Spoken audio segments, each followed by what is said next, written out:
परमात्मा एक है, सर्वशक्तिमान है। परमात्मा अनंत है, शाश्वत है और इसी कारण से निराकार है। परमात्मा सर्वोच्च आत्मा है, सभी आत्माओं के स्वामी है। परमात्मा अमर है। आत्मा का गलत रूप, आत्मा का असली रूप। हर जीव मूलतः निराकार है, परमात्मा भी।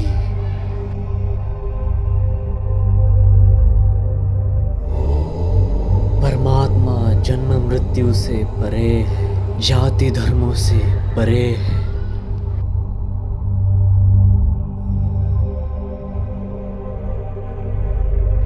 परमात्मा को मूर्तियों में, प्रतिमाओं में या शब्दों में बांधा नहीं जा सकता।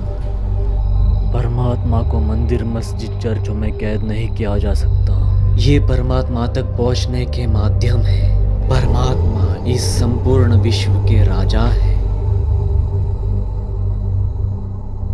परमात्मा प्रकाश है, परमात्मा अंधकार है। उन दोनों के बीच का अंतर भी परमात्मा है। परमात्मा सभी के मालिक है। इस दुनिया में जो कुछ है वो परमात्मा का है। परमात्मा के लिए सभी समान है।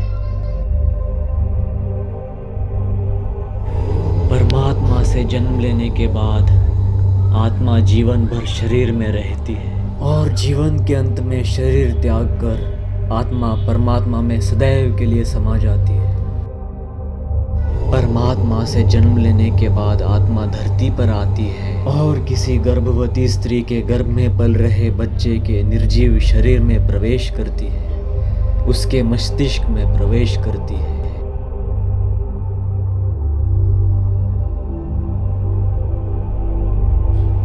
कुछ इस प्रकार से।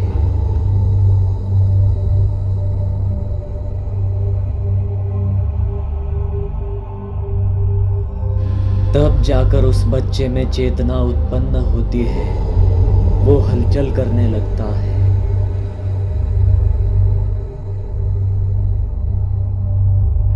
आत्मा जीवन भर शरीर में रहती है और शरीर के माध्यम से ही विभिन्न क्रियाएं करती है।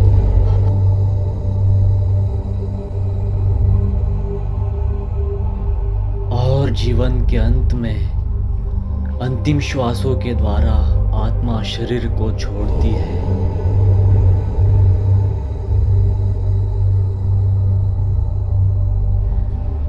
और सदैव के लिए परमात्मा में समा जाती है।